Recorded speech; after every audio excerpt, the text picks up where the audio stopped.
Welcome to today's webinar. My name is Jose Francisco, Project Manager at IAS-USA. We would like to welcome Dr. Jennifer Price, who will focus on the natural history of non-alcoholic fatty liver disease and how clinicians can diagnose and evaluate patients with HIV at risk for NAFLD. Welcome, Dr. Price. Great, thank you, Jose, and welcome everyone to this talk. I want to thank you all for taking time out of your really busy schedules to join. And I also want to thank those of you who submitted questions during the pre-registration. If these aren't addressed directly during the presentation, I'll do my best to answer them during the Q&A session at the end of the talk. So the IAS-USA designates this live activity for a maximum of 1.25 CME credits. And this webinar is also approved for 1.25 hours of nursing, pharmacotherapy, and pharmacy credits. And generous support for this webinar has been received from the following contributors listed on this slide. So throughout the webinar, we'll be asking some polling questions, and a separate window with the question will display in the center of your screen, and then you can choose your response, and then the totals will display after you all vote. And we really want this to be an interactive webinar, so if you have any questions or comments during the presentation, please type them into the Adobe Connect chat box, which is located at the bottom right of your screen, and hit the submit button. And I'll attempt to address as many questions as possible during the scheduled Q&A period at the end. So let's try a few polling questions just to practice. From what geographic region are you viewing this webinar?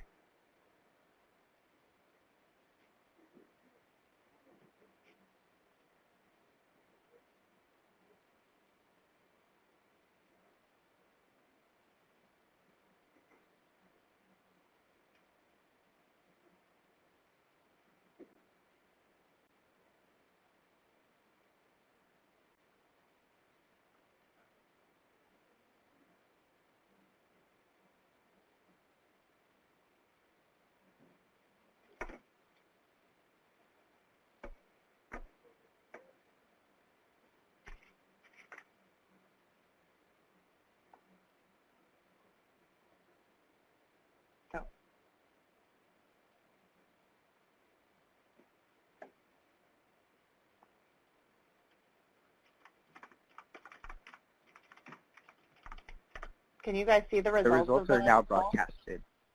Oh, okay, great. How do I move it from my screen? I can't see the slides on the broadcasted results. Okay. Are they broadcasted to everybody? Yes, that is correct. Okay, great. All right. Hope that will work smoothly during the talk. Great. All right. So now let's move into the talk itself. So the learning objectives of this webinar are to recognize the clinical and histologic spectrum of non-alcoholic fatty liver disease, or Nafld. I want you to be able to identify which persons living with HIV are most likely to have Nafld, to be able to describe the workup for patients with suspected Nafld, and finally to identify the non-pharmacologic management of Nafld. So I'm not specifically going to be focusing on the pharmacologic management of Nafld, because that really could be a webinar in and of itself, but some of you did ask questions about this in the pre-registration questionnaire, and I'll try to address them during the Q&A. So let's start with definitions. Non-alcoholic fatty liver disease, or Nafld, refers to fat accumulation in the liver, which is also known as hepatic steatosis, in the absence of excessive alcohol or other cause of liver disease. And now the precise definition of excessive alcohol is unclear, but it's generally considered to be more than 14 drinks per week in women and more than 21 drinks per week in men. In addition, strictly speaking, to define Nafld, there must be evidence of fatty liver and a lack of a secondary cause of hepatic steatosis.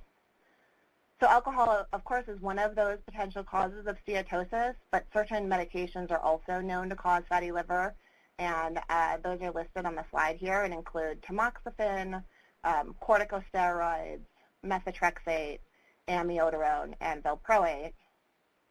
And in addition, certain conditions are associated with fatty liver, and these can include Wilson's disease, genotype 3 hepatitis C virus, TPN, and other conditions.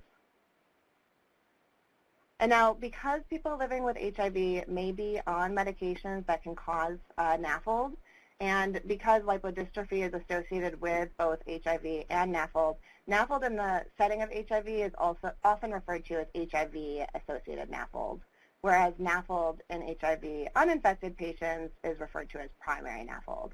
So I'll be referring to these two types of Nafld throughout the talk. And really my goal is to give you an understanding of the natural history and the workup of Nafld as a framework for approaching your patients who are living with HIV who have Nafld. And throughout the talk, I'll review both the similarities and the differences between primary and HIV-associated Nafld, its natural history, and I'll review its diagnosis. And like I said, I am not going to be going into great depth into pathogenesis or into experimental treatments of Nafld. Okay, so moving on with definitions, Nafld is an umbrella term, and it encompasses a range of histology. So on liver biopsy, patients with Nafld can be categorized as having non-alcoholic fatty liver, or Nafl without the D, or non-alcoholic steatohepatitis, or NASH.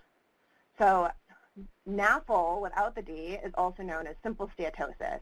And what this is it's literally steatosis without hepatocellular injury. So what you can see on this slide, this is a slide of a liver biopsy of somebody with simple steatosis, and you see those circles, those are fat droplets within the hepatocyte, but there's no associated liver injury surrounding the fat droplets. So in contrast, NASH is steatosis, which is associated with inflammation, with hepatocyte injury with or without fibrosis or scarring of the liver. And in this picture, you may be able to appreciate where those arrows are. Those are ballooned hepatocytes, which are injured hepatocytes, which are typical of NASH. And liver histology may also show fibrosis. We score fibrosis from F0, meaning no fibrosis, to F4 fibrosis, which is equivalent to cirrhosis. And we consider fibrosis to be advanced if there's bridging fibrosis.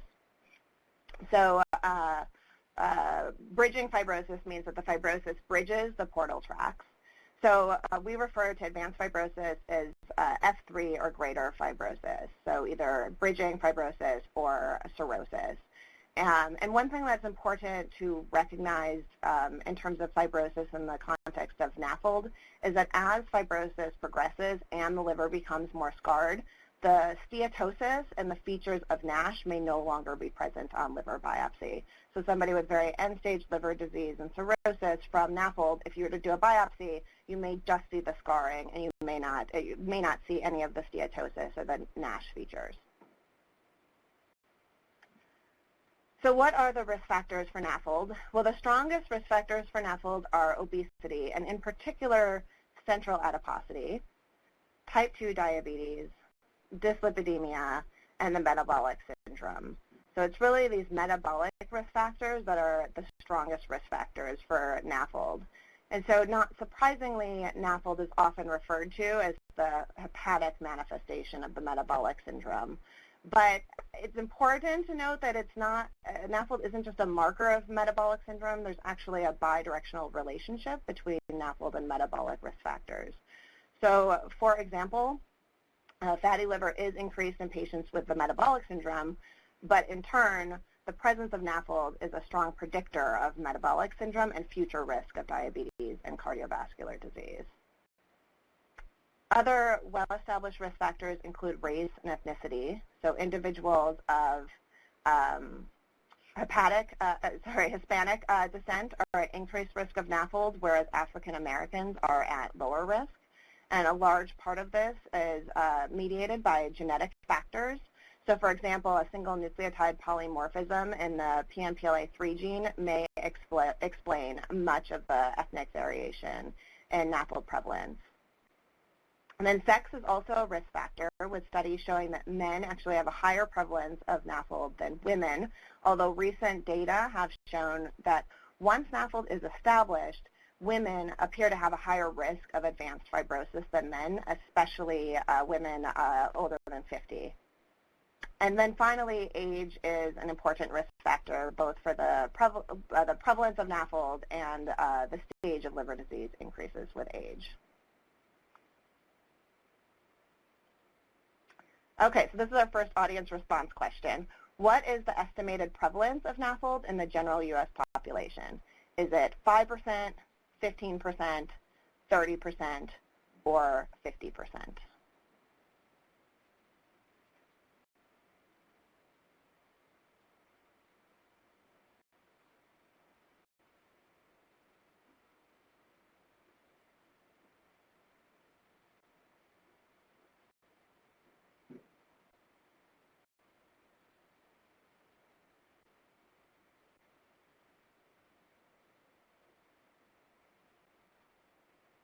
Okay, can you guys see the results?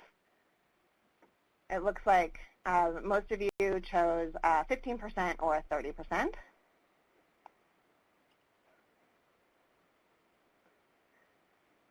So Nafld is a worldwide epidemic. The estimated global prevalence is 25%, and in the United States, the estimated prevalence is 30%. So you guys knew that it was high, but it's even higher than a lot of you expected. It's extremely high. Now, the prevalence of NASH is lower, but it's still quite high. About 2 to 5% of the U.S. population is estimated to have NASH. And this graphic on the right is from a review of the global epidemiology of Nafld. And the x-axis shows the prevalence of obesity in the various countries, and the y-axis shows the prevalence of Nafld.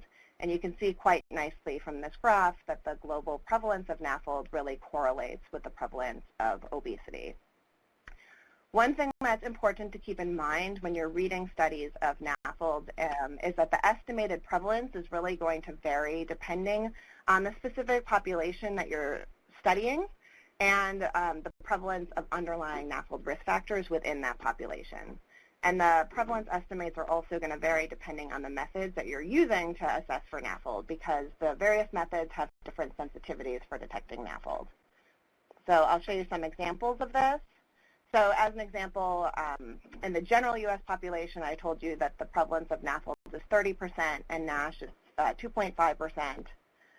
But in obese populations, the prevalence of Nafld and NASH are much higher at 60% and 35%. And among patients with type 2 diabetes, it's especially high. 75% have Nafld, and as many as half may have NASH. So in terms of presentation, most people with Nafld are asymptomatic. Fatigue is a common symptom, but it's obviously non-specific. And usually Nafld is detected incidentally, either incidentally noted elevated liver enzymes, or there's fatty infiltrate or hepatomegaly that's incidentally noted on abdominal imaging. And while it's often detected incidentally through elevated liver enzymes, and that's actually a pretty common way that people living with HIV are diagnosed, because they're frequently getting regular lab tests and CMPs, which then would show elevated liver enzymes, it's just important to recognize that liver enzymes are often normal and aren't sensitive for Nafld, and they actually correlate rather poorly with histologic severity. But we'll talk more about the workup in the second half of the talk. So the prevalence of Nafld in the general U.S. population is 30%, and what about among people living with HIV? So this slide, I know there's a lot of information here, but it summarizes the studies that have addressed Nafld among people living with HIV. And all of these slides were in HIV monoinfected individuals, with the exception of the two that have the asterisk. And those two studies included people living with hepatitis B or hepatitis C co-infection. And what you can see here all the way to the right is that over here, that the prevalence in these studies really varies from 9% to 60%. But what's important also to note is that these studies used various different modalities to assess steatosis. So for example, the studies that use non-contrast CT scan will show a lower prevalence because a non-contrast CT is not sensitive to detect mild steatosis. It's only going to detect moderate or greater steatosis.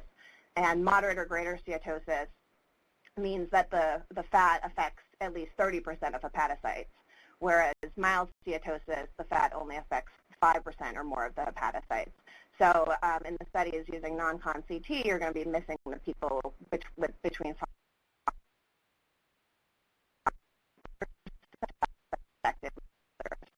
And by contrast, MR-based techniques like MR or MRI with PFF, which stands for proton density fat fraction, those are really the gold standard for detecting fatty liver, and they can detect really small amounts of fat and assess small differences in liver fat. And then I want to point out here that you can see CAP on the list here of one of the methods to assess steatosis. CAP refers to controlled attenuation parameter, which is an ultrasound-based assessment of fatty liver that's obtained when your patients get a FibroScan to measure liver stiffness. And because it's obtained simultaneously with FibroScan, it's pretty easy and it's convenient, but it's also accompanied by assessment of liver stiffness, which is a surrogate for fibrosis. So that's an added benefit of CAP to assess for steatosis, and it's something that you may be seeing more of your patients getting if you haven't already. And then finally, I just want to remind you that when you're comparing the prevalence across these different studies, they were conducted in very different populations, not just different countries, but also different populations with varying prevalence of risk factors for Nafld, like diabetes and metabolic syndrome. So really the key point on this slide is that the prevalence of Nafld really varies in people living with HIV depending on what population you're studying, but it's quite high. And James Mre and colleagues published a meta-analysis of Nafld in HIV monoinfection, and they found an estimated pool prevalence of 35%. So given this high prevalence of Nafld in HIV, as well as the fact that people living with HIV do have an increased risk of metabolic abnormalities, it has been postulated that HIV itself is an independent risk factor for Nafld, but most of the studies of Nafld prevalence in HIV actually lack HIV-negative controls. And in fact, the few studies that have included HIV-negative controls have not shown that people living with HIV have a higher prevalence of Nafld after you adjust for other metabolic and other risk factors. And I think there's a couple questions in the chat I think I cut out for some people. The gold standard for non-invasive assessment of steatosis are the MR-based techniques, either MR spectroscopy or MRI with PDFF. The gold standard, invasive or gold standard diagnosis in general is the liver biopsy, but that is invasive.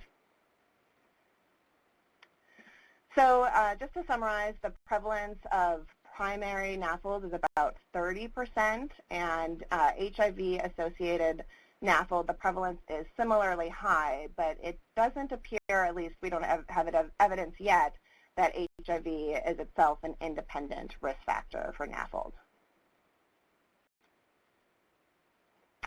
So what about the risk factors for Nafld in people living with HIV? This is a table also from Dr. Mre's study, which included 6 studies that had enough data to include in a risk factor meta-analysis. And what you can see here is that metabolic factors are really strongly associated with Nafld in HIV.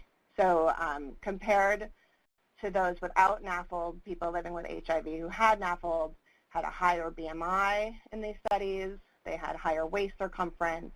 They were more likely to have type 2 diabetes. They had higher fasting glucose.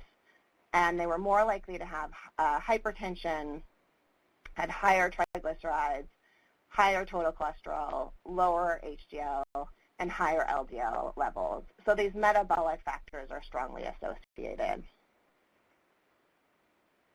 And when they looked at HIV-specific factors, higher CD4 count was actually associated with more Nafld, which suggests that well-treated people living with HIV may have a higher risk of Nafld.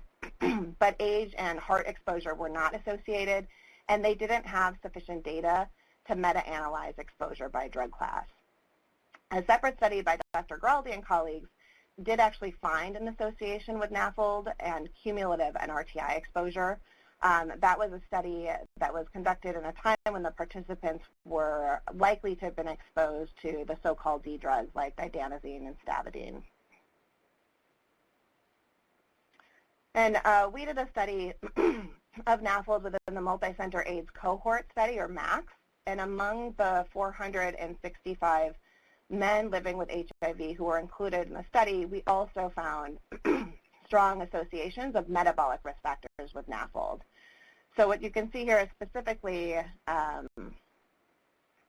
abdominal visceral adiposity. The VAT stands for visceral adipose tissue, as well as HOMA-IR, which is a measurement of insulin resistance that's calculated using fasting glucose and insulin. Higher HOMA-IR indicates more insulin resistance. So both increasing abdominal visceral adipose tissue and increasing HOMA-IR were strongly associated with higher odds of Nafld. And then we also found an association of cumulative dideoxynucleotide exposure with Nafld. So even if the participant was not currently on one of these medications, even the prior history of exposure did increase the risk of Nafld. And finally, we found a significant association of a SNP in the PNPLA3 gene and Nafld.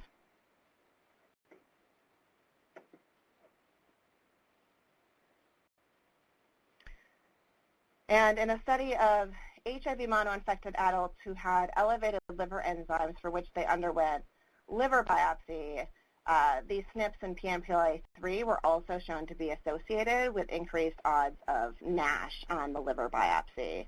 And as I mentioned earlier in the talk, these SNPs have similarly been found to be strongly associated with Nafld and NASH in HIV-negative individuals. So although many of the risk factors for Nafld are similar in HIV-associated Nafld as compared to primary Nafld, there may be some important differences. And this was a study that compared 24 HIV uninfected individuals and 25 people living with HIV, all of whom had biopsy-confirmed Nafld. And what they found was that the HIV-positive group actually had lower BMIs, which is a little hard to see here, but their mean BMI was 26 compared to the HIV-negative group. Their mean BMI was 30. And they also were much more physically active. This figure here on the right shows units of exercise per day by HIV status, and the HIV-positive men here were much more physically active. So what this suggests is that people living with HIV may be at a higher risk of developing what we call lean Nafld. And this was a recent study that also addressed this. This study included HIV mono-infected participants of 3 large prospective cohorts, and they diagnosed Nafld. Everybody got a FibroScan, and they diagnosed Nafld based on a CAP score of 248 or greater and the absence of alcohol abuse.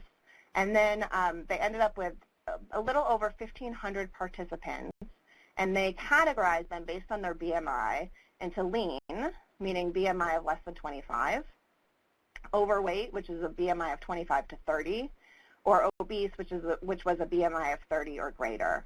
And what they found was that most of their cohort, 57%, was lean, and then 31% were overweight. And then what they did was they looked at, down over here, they categorized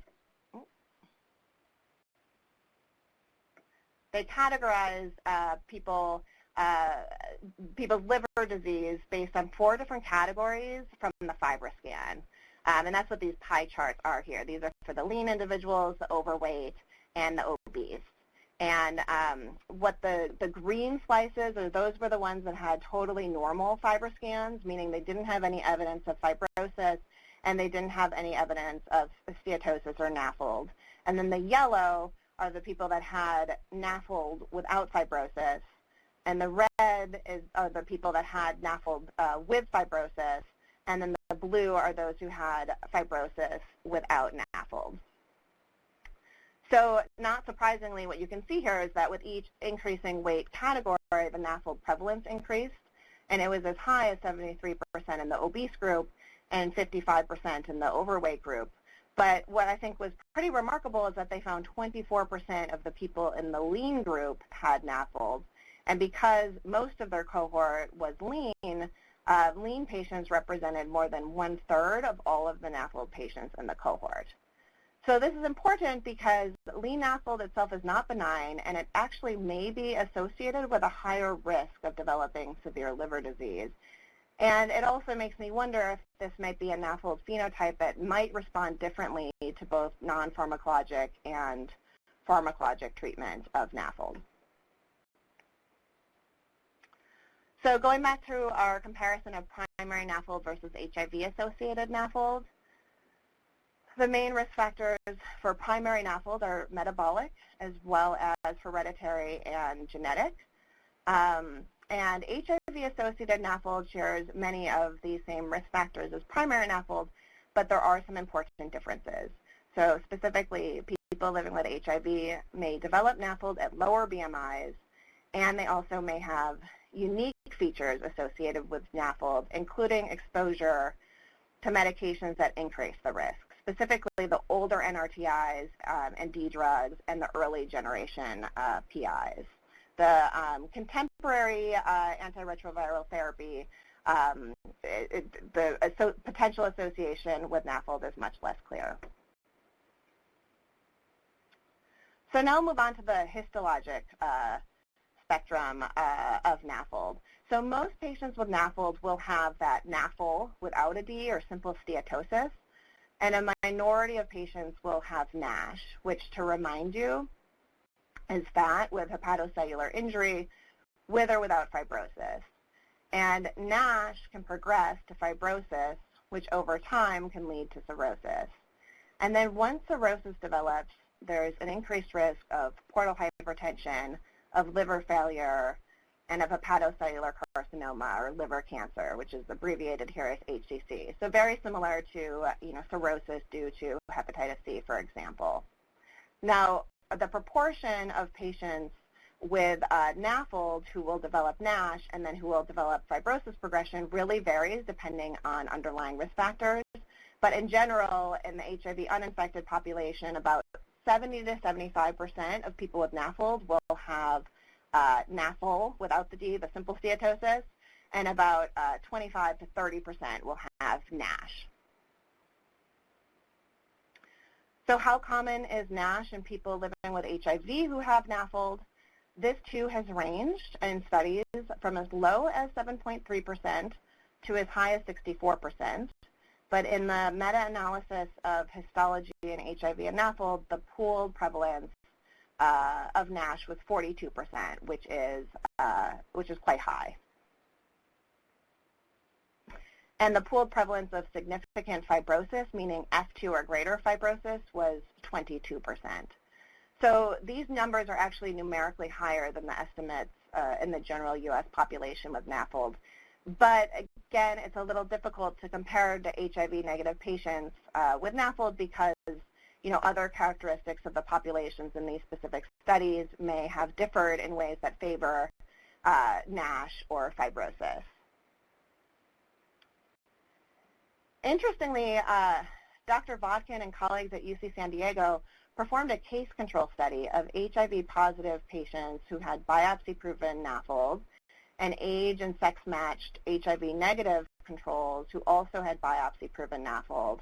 And she found that NASH was, in fact, significantly more prevalent in the HIV-positive group at 64% compared to the HIV-negative group at 36%, even after adjusting for age, sex, ethnicity, and BMI. So while this is, a small study and it's retrospective, it does suggest that when Nafld is present, HIV may actually be an independent risk factor for more advanced histology. So again, comparing primary Nafld and HIV-associated Nafld, the prevalence of NASH on biopsy of patients with primary Nafld is anywhere between 25 to 30%. The pooled prevalence of NASH and HIV-associated Nafld is higher at 42%, and it's possible that HIV may be an independent risk factor for NASH.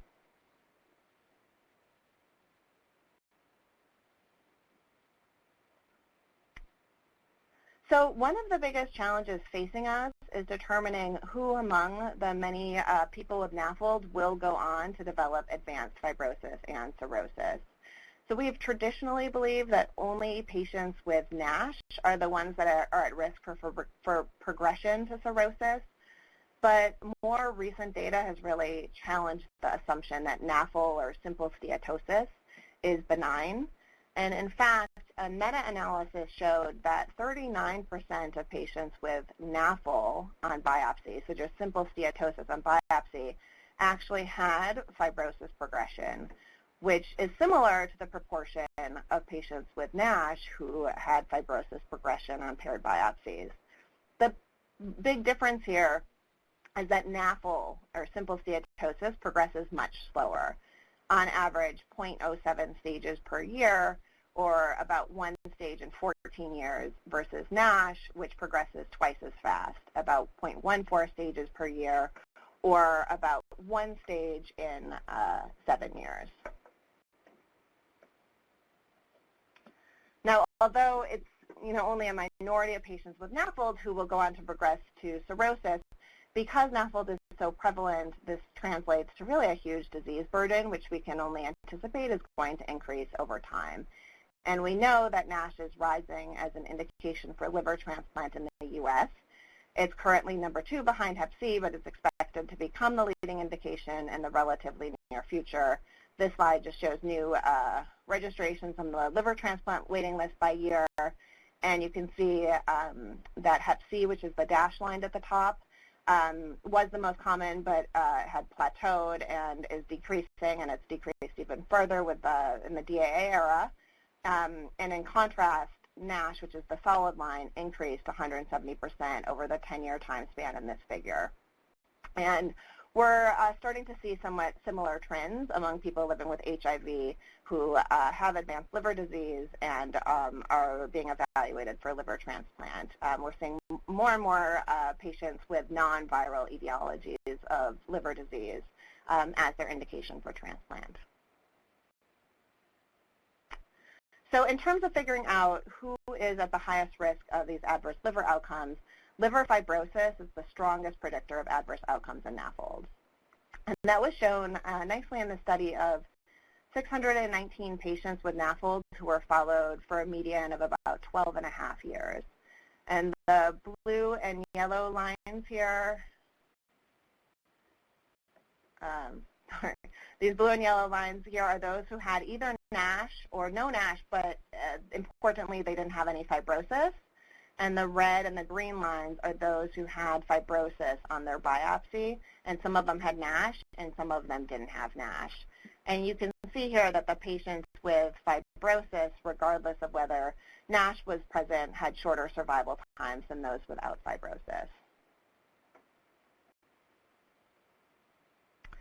And this was also nicely demonstrated in a meta-analysis of 5 cohort studies with nearly 1,500 patients with Nafld who had liver biopsies, And on the left, we're looking at all-cause mortality by fibrosis stage from 0, meaning no fibrosis, to 4, meaning cirrhosis. And the top graph shows mortality rate. The bottom shows rate ratio. So on the left is all-cause, and on the right is liver-related mortality. And what you can see is that mortality risk, both all-cause and liver-related, increases with each increasing fibrosis stage. So again, this underscores the importance of fibrosis in predicting adverse outcomes in Nafld. So what about the natural history of Nafld in people living with HIV? This is really an area that we still have major knowledge gaps. But I'm showing you some data from a recent study which evaluated 61 participants with HIV-associated Nafld who were enrolled into a randomized controlled trial of tesmorelin, which is a synthetic growth hormone releasing hormone, versus placebo. And 43 of the participants had fibrosis on their baseline liver biopsy. Most of them were stage 1 or stage 2 fibrosis. And among 24 placebo-treated participants who had paired liver biopsies, meaning they had a biopsy at baseline and then at the 12-month follow-up, 38% of them actually had fibrosis progression over that 12 months. A minority of patients actually had regression of fibrosis between the biopsies, and then about half remained stable. And when the investigators looked at the different clinical predictors of fibrosis progression, they found that visceral adiposity was associated with fibrosis progression. So specifically, for every 25 centimeters squared higher visceral fat at baseline, the odds of fibrosis progression increased by 37%.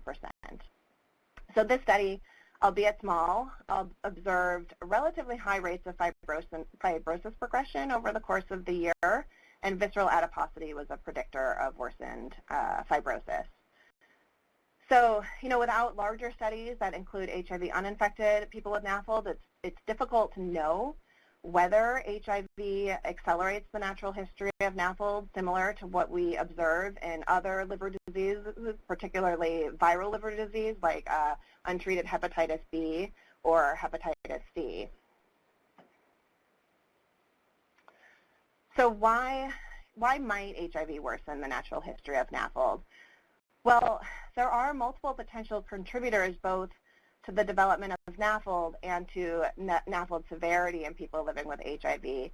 And that's demonstrated really nicely by this figure from a review article published by Dr. Betsy Verna. And on the left, it shows that there's a lot of potential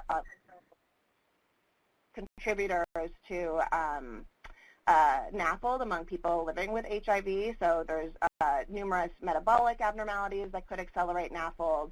People living with HIV are more likely to have central fat accumulation or visceral adiposity, which we know is a really important predictor of disease progression. And they may experience altered lipid metabolism and mitochondrial toxicity from antiretroviral medications, which also can contribute. And then finally, the gut-liver axis actually plays a role in the pathogenesis of Nafld, and as many of you know, that's also influenced by HIV. And that's what's demonstrated on the figure on the right of this slide. So we know that HIV is associated with dysbiosis of the intestinal microbiome and with increased intestinal permeability, which together leads to microbial translocation, whereby lipopolysaccharide or LPS and other bacterial byproducts enter the portal vein, are directly delivered to the liver, where they activate the Kupffer cells in the liver, which are the resident macrophages of the liver, and the hepatic stellate cells. And this leads to the production of pro-inflammatory and pro-fibrotic cytokines that can lead to inflammation and fibrosis. And then to compound this, cytokines from adipose tissue can further contribute to this process. So moving on to our next audience response question, what is the leading cause of death in patients with Nafld? Is it 1, malignancy, 2, cardiovascular disease, 3, liver disease, or 4, end-stage renal disease?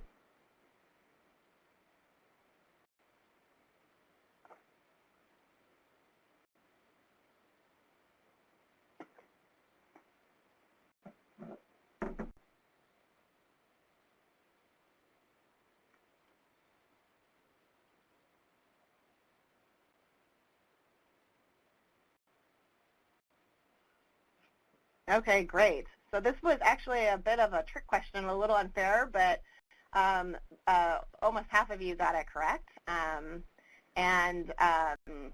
That is that cardiovascular disease, sorry, can I move the poll out of my screen? Thanks. So cardiovascular disease is actually the #1 cause of death in patients with Nafl, followed by malignancy and liver disease. And I included this because it's really important for hepatologists like myself and for other clinicians who are managing Nafl to remember this and recognize this when you're counseling and caring for patients with Nafl, especially people living with HIV who are already at a higher risk of cardiovascular disease. So cardiovascular disease risk modification is really important to the management of these patients. And I also want to point out that it's not merely that cardiovascular disease is the leading cause of death in patients with Nafl because of shared risk factors like diabetes and hyperlipidemia and hypertension. There's actually a complicated interplay of Nafl and cardiovascular disease, which is shown in the figure on the slide. I mentioned earlier that Nafl can actually be a consequence of the components of the metabolic syndrome, but actually there's a bidirectional relationship, and the liver may drive the diabetes or cardiovascular disease. And in fact, Nafl actually has been independently associated with either subclinical or clinical cardiovascular disease, even after adjusting for metabolic risk factors. So again, back to our table. In primary Nafl, 35 to 40% of patients progress, and for those who have NASH, the rate is 1 stage in 7 years. In HIV-associated Nafl, we really don't know the rate of fibrosis progression. It looks like at least as many as in primary Nafl will progress, but we really need more studies. In terms of long-term outcomes, patients with primary Nafl have an increased cardiovascular disease risk, an increased liver-related and all-cause mortality. Patients with HIV-associated Nafl may have similar adverse outcomes long-term, but that still has not been well-defined. Recently, there has been some emerging evidence of an independent association of Nafl with cardiovascular disease among people living with HIV, but there's still scant data on long-term outcomes of HIV-associated Nafl. So now I'd like to shift to how we diagnose and work up Nafl. So Nafl is diagnosed by steatosis on imaging or on liver biopsy in a patient without significant alcohol intake, and that significant is in quotes because the definition is not entirely clear, but the consensus is that significant is at least greater than 14 drinks per week for a woman or greater than 21 drinks per week for a man, and the absence of other causes of liver disease or medications that are known to cause steatosis, like tamoxifen or Depakote. But really, Nafl is a diagnosis of exclusion. So it's important in patients with unexplained liver enzyme abnormalities, even if Nafl is the most likely cause, you really do need to exclude other potential etiologies. So what do I recommend for the workup? So in your patient with suspected Nafl, I recommend sending a liver panel, sending an abdominal ultrasound, which is not only going to potentially show steatosis, but it also may show if somebody has signs of early cirrhosis or even later stage cirrhosis. And I recommend sending hepatitis B and C serologies. And when I see patients in clinic with suspected Nafl, this is usually the minimum workup that I like to see before I see them in clinic. And then everything below this line on the slide, I don't expect the primary care clinician to be ordering, but these are the remainder of the workup that I will order if they have abnormal liver tests. So if the alkaline phosphatase is elevated, then I'll check an anti-mitochondrial antibody and an IgM level to assess for primary biliary cholangitis. To evaluate for autoimmune hepatitis, I'll check the anti-smooth muscle antibody, which is the ASMA, the anti-nuclear antibody, which is the ANA, and the total IgG level. So just to note, mildly elevated autoimmune markers are commonly seen in Nafld in the absence of autoimmune hepatitis, but if these are all elevated, then that raises the suspicion to me that the patient may have autoimmune hepatitis. I'll also check alpha-1 antitrypsin phenotype to assess for alpha-1 antitrypsin deficiency. I'll check iron studies, particularly ferritin, looking for hemochromatosis. And then only if the person is young will I check a ceruloplasmin to rule out Wilson's disease. And then finally, I check the hepatitis A total antibody, not necessarily as part of the workup, but just to assess for the vaccination status, because if negative, then hepatitis A vaccination is recommended. So once you've ruled out other causes of the abnormal liver test and you feel confident that the person does have Nafld, of course you also want to query for the amount of alcohol use, then the next thing that you are going to want to do is to risk stratify for an adverse liver outcome. So that's when you want to determine if the patient is likely to have Nafl or simple steatosis versus NASH or significant fibrosis. So that leads me to the last audience response question, which is how can you distinguish between Nafl and NASH? 1, FibroScan, 2, MR elastography, or 3, liver biopsy.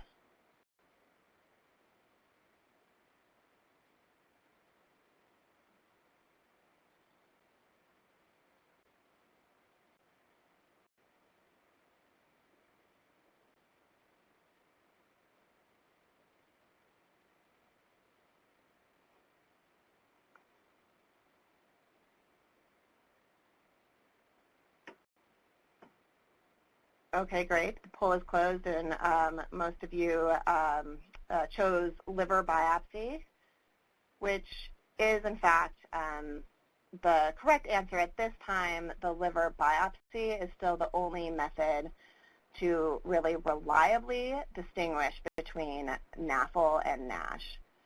But we obviously can't perform liver biopsies in everyone with Nafld, which I've already told you includes 30% of the general population and probably 35% of people living with HIV.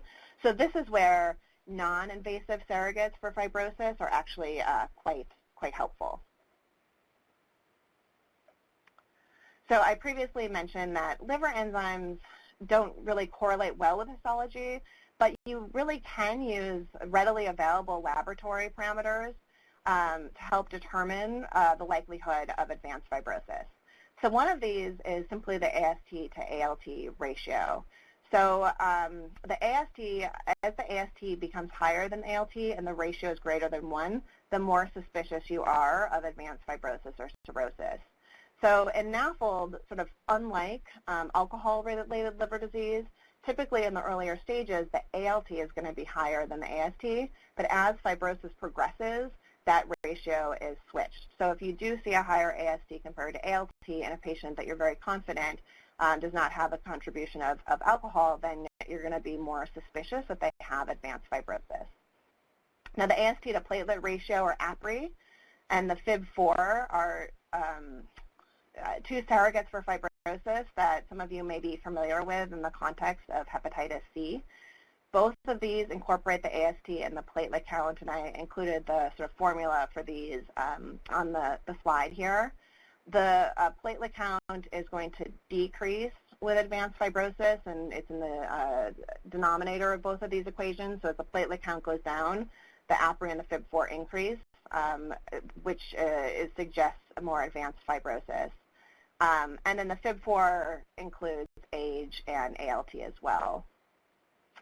And then the Nafld fibrosis score was derived actually in a cohort of patients with primary Nafld, and that includes the components on this slide, so age, BMI, impaired fasting glucose or diabetes, AST, ALT, platelets, and albumin. And you can access the score online at this nafldscore.com and can use the result to predict the absence or presence of advanced fibrosis in Nafld. So I'll just say, you know, these scores have been validated much more extensively in HIV-negative populations than in people living with HIV. And the performance characteristics of the scores do vary by study, but in general, APRI, FIB4, and the Nafld fibrosis score have pretty similar performance characteristics. But they, like I said, have been studied much less extensively in the setting of HIV and Nafld. Data from a European cohort recently showed that, at least in their cohort, APRI performed better than FIB4 in the Nafld fibrosis score when compared to liver biopsy, but clearly more validation and potentially calibration of these markers is needed in people living with HIV. In terms of non-invasive imaging for fibrosis, really the two main modalities are the vibration-controlled transient elastography, or VCTE, and magnetic resonance elastography, or MRE. So VCTE is the same thing as FibroScan, and it tells you liver stiffness, and it's particularly useful ruling out, advanced fibrosis or cirrhosis.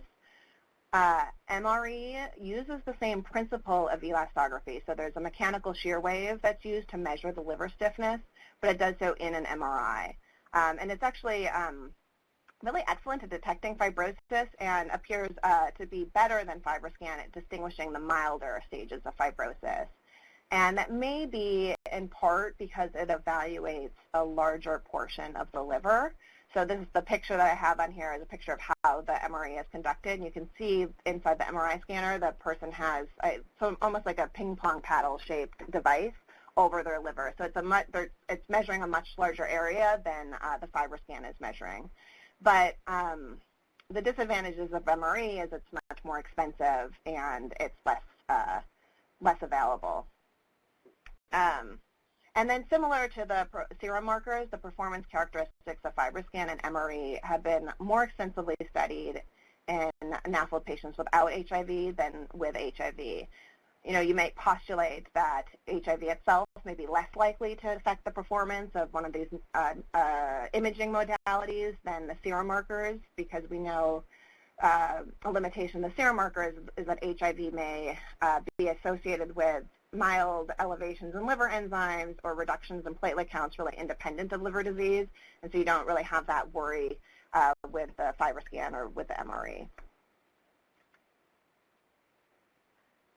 So when do we actually do liver biopsy? So obviously we can't biopsy everyone, but there are some scenarios that I would advocate for biopsy. So first, if I have a very high suspicion that my patient has NASH and has the higher risk phenotype for developing progressive disease, then I will be more likely to perform the biopsy.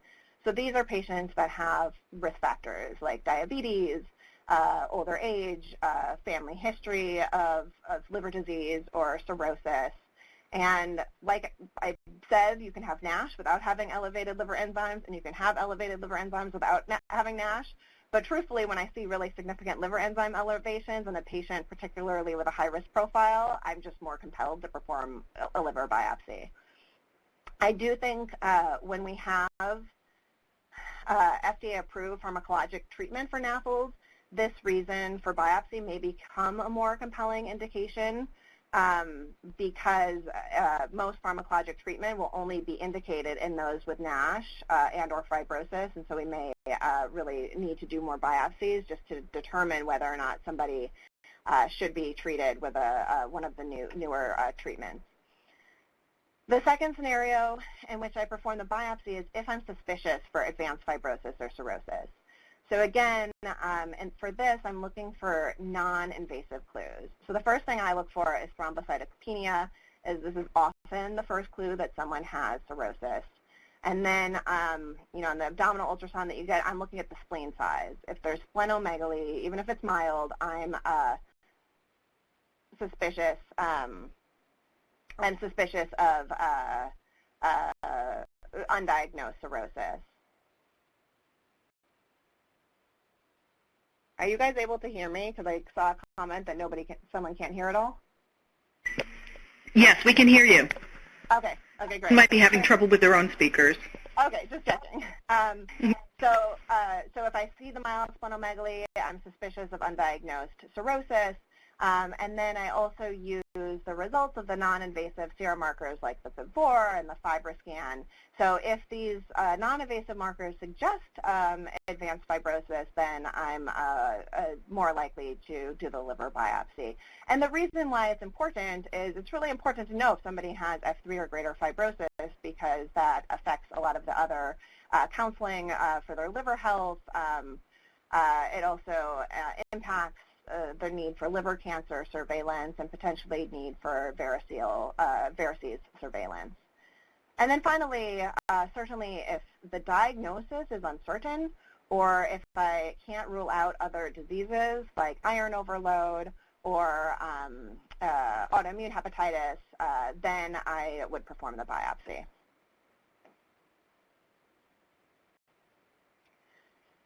So I just want to end with a brief discussion of non-pharmacologic treatment of Nafld, and really our most effective intervention that we have right now is weight loss, but as many of you know, that can be very difficult to achieve.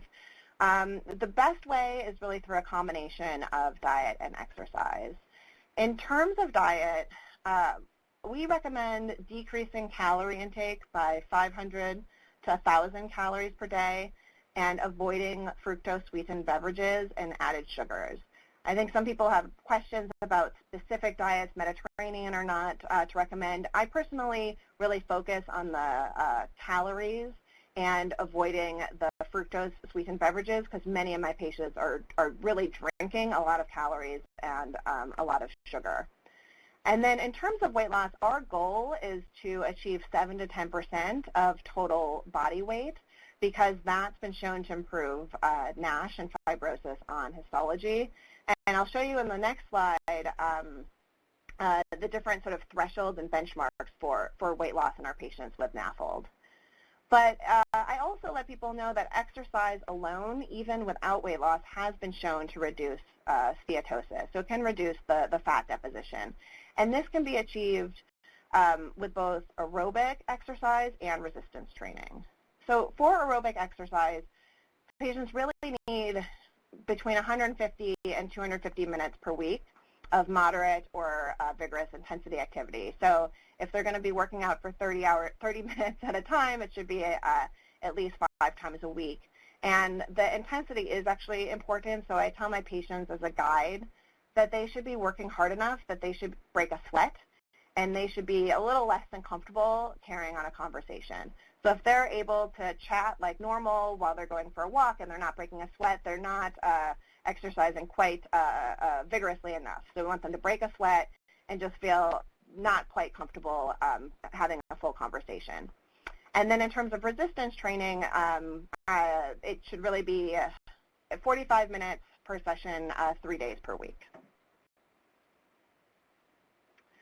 And this slide shows the impact of various weight loss thresholds on Nafld.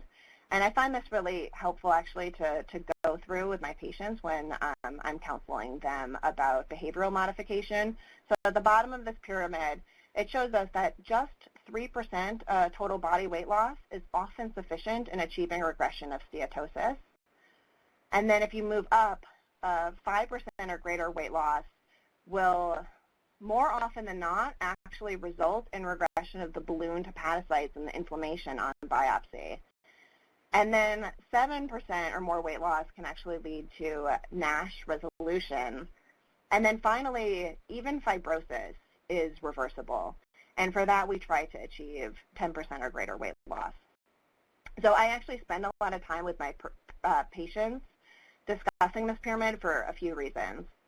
The first is that the impact of weight loss on histologic regression of Nafld is actually well demonstrated, and it's better than what we see in many investigational pharmaceutical trials. So I think it's really important to sort of remind patients of the basics. But second, I really stress them that we don't need to achieve a very dramatic weight loss. It doesn't have to be dramatic. Really small achievable goals can have a really meaningful impact on their liver health. And it's also just easy for me in clinic that I can just calculate 10% of the patient's body weight when I look at the vitals, and I can cut that in half and give them an initial goal of at least 5%, which I think makes it seem more achievable.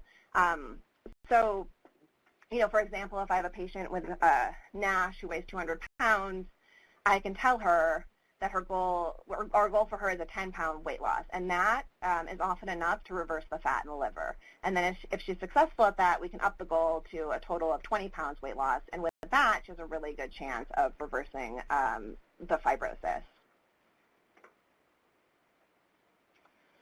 So finally, in addition to weight loss and to exercise, we also recommend treating the components of the metabolic syndrome, the diabetes, hypertension, the dyslipidemia aggressively, because that could potentially decrease the risk of Nafld progression, and it also will help mitigate the cardiovascular disease risk. So I'm not going to talk about medication treatment, but I want to specifically mention a couple medications, statins in particular. Multiple studies have investigated statins for the treatment of NASH, but really have shown inconsistent results with sort of variable effects on liver histology.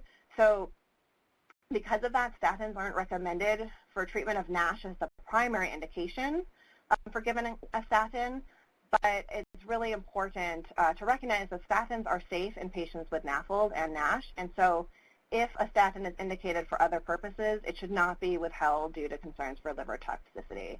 And anecdotally, I'll say that just many of us actually see improvements in liver enzymes in our patients with Nafld who are started on statins for their cardiovascular disease risk mitigation. And there's actually some compelling observational data that statins may decrease the risk of liver disease progression or liver cancer, HCC development in patients with chronic liver disease of a variety of causes.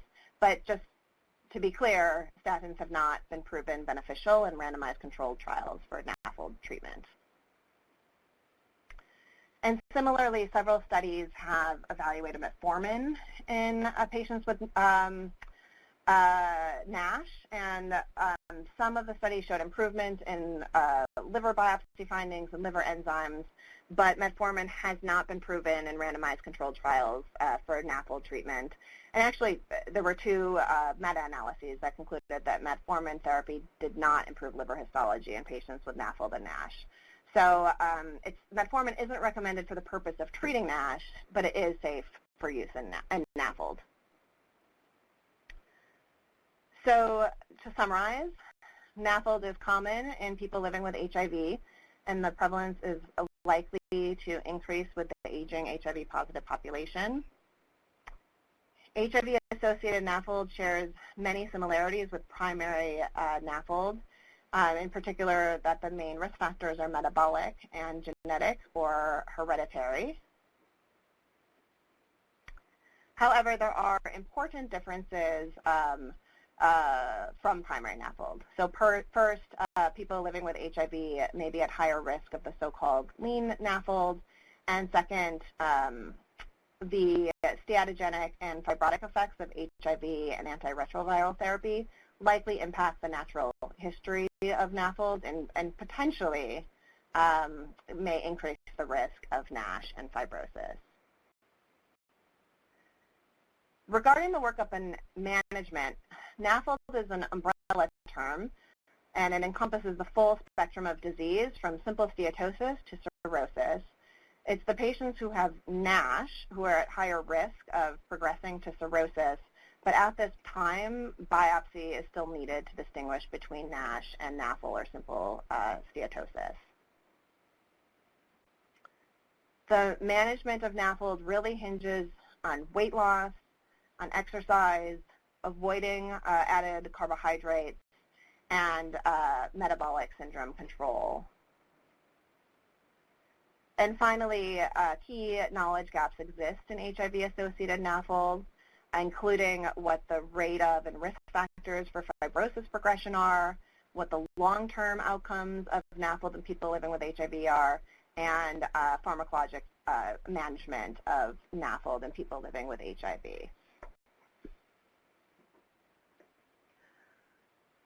So we'll close the talk now with some post-test questions that should look familiar to you. So first, what is the estimated prevalence of Nafld in the general U.S. population? 5%, 15%, 30%, or 50%?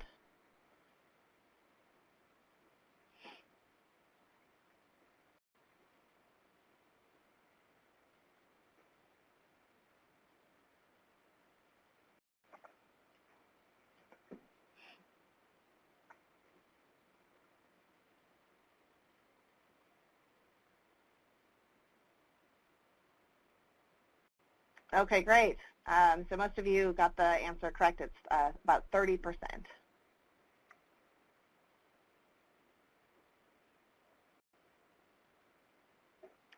The next post-test question, what is the leading cause of death in patients with Nafld? Is it malignancy, cardiovascular disease, liver disease, or end-stage renal disease?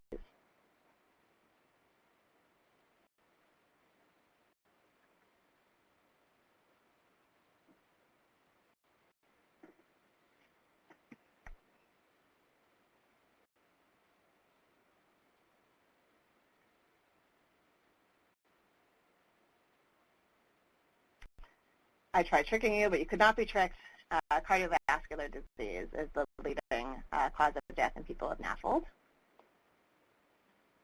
And then finally, how can you distinguish between Nafl or simple steatosis and NASH? FibroScan, MR elastography, or liver biopsy?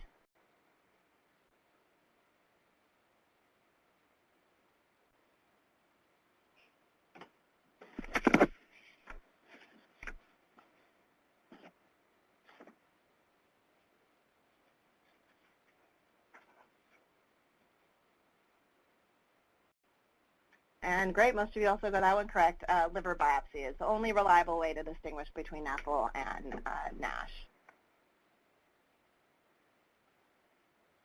So I want to thank you for your attention. I know some of you will probably have to drop off, but we have about 10 minutes for Q&A. So I'll try to address as many as possible now. I'm just going to look through the Q&A notes at this time.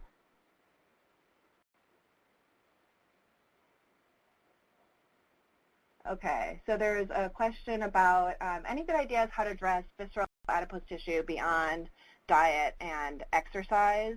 It's a very good question. I think the answer is we don't know yet. I did mention that tesamorelin is the synthetic growth hormone releasing hormone, and that does specifically target visceral fat. It is not FDA approved for Nafld, but it is FDA approved for treatment of excess abdominal fat and HIV-associated lipodystrophy. And in the randomized control trial that I mentioned in the talk, the participants who did receive 12 months of tesamorelin had a significant reduction in liver fat compared to placebo, and a lower proportion of them also experienced fibrosis progression.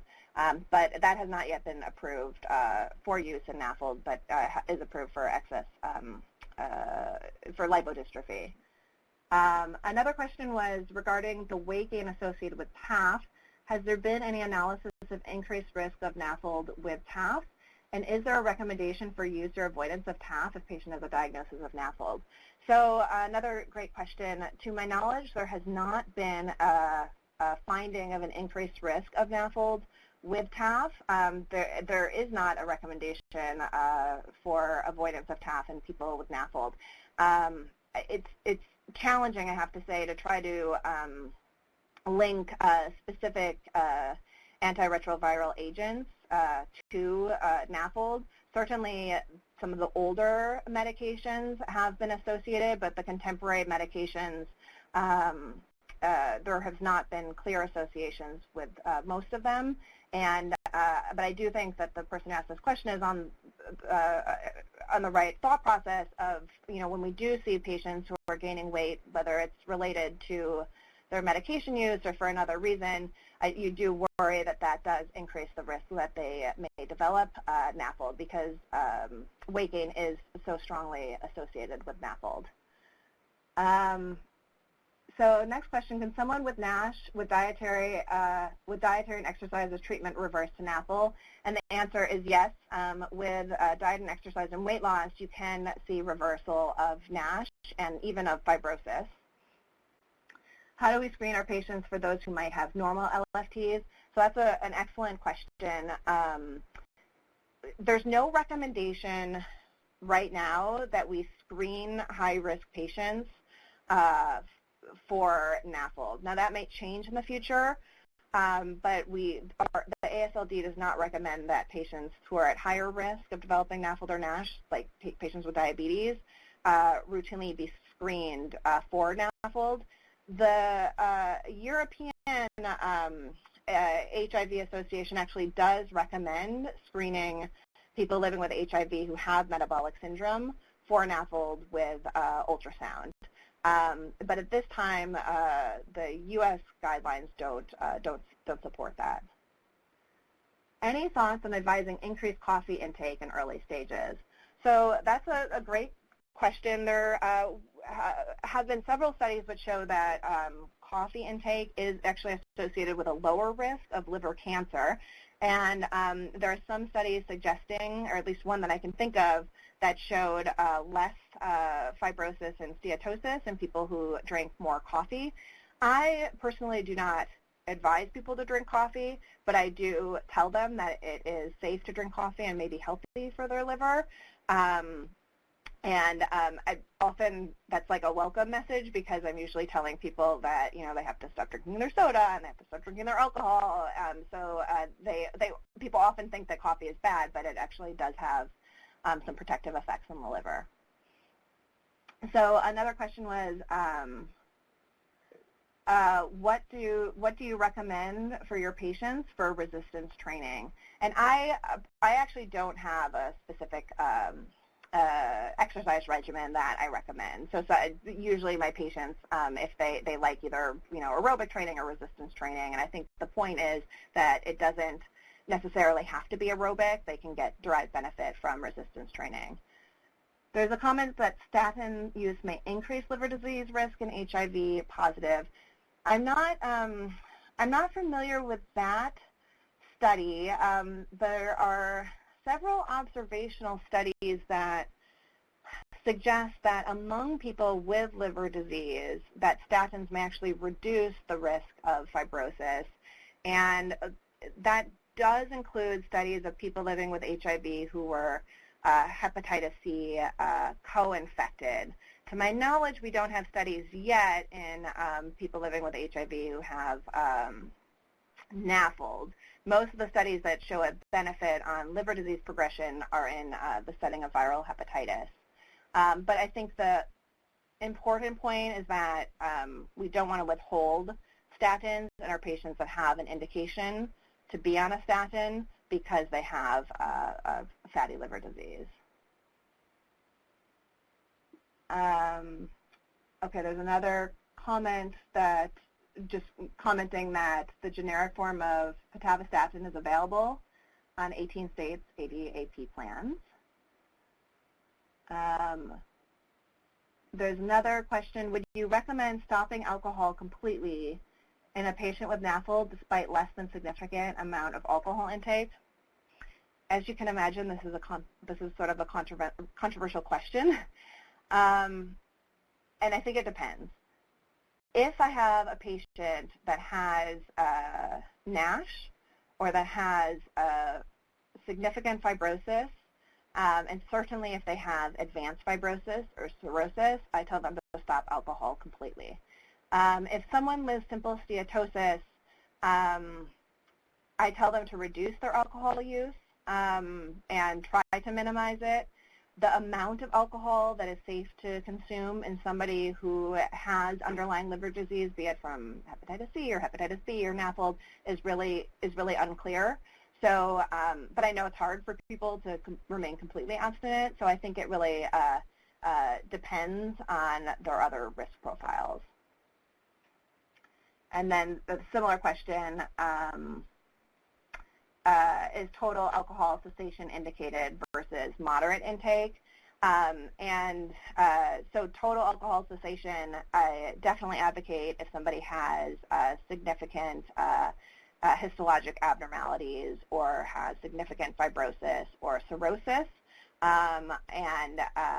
If not, then you know, mild intake may be okay. But I try to explain what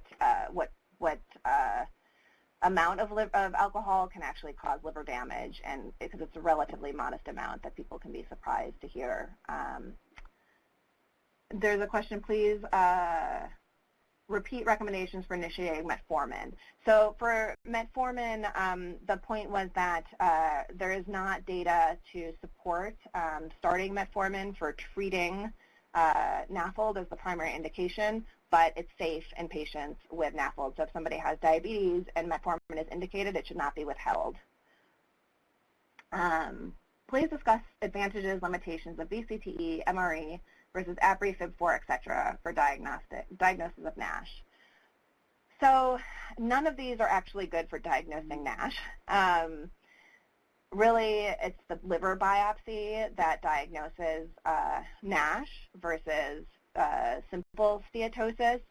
There are some experimental MR-based techniques that are being evaluated to try to assess for the inflammation that's typical of NASH, but those are not ready for prime time and they're not available yet.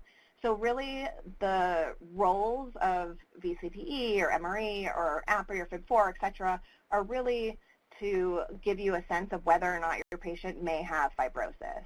Because if they have fibrosis, they likely have or had NASH. So really the utility of using those non-invasive surrogates is to risk stratify who may be at higher risk of having fibrosis, and maybe those are the people that warrant a liver biopsy.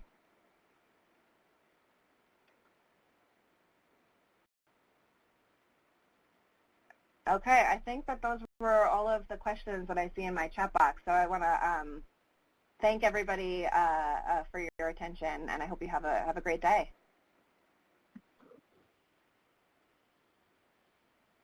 Thank you, Dr. Price. Today's webinar will be available on-demand viewing and CME credits at the IAS-USA website. Evaluations will be emailed by tomorrow, 5 p.m. Pacific time, and this will enable us enough time to review those that have pre-registered and those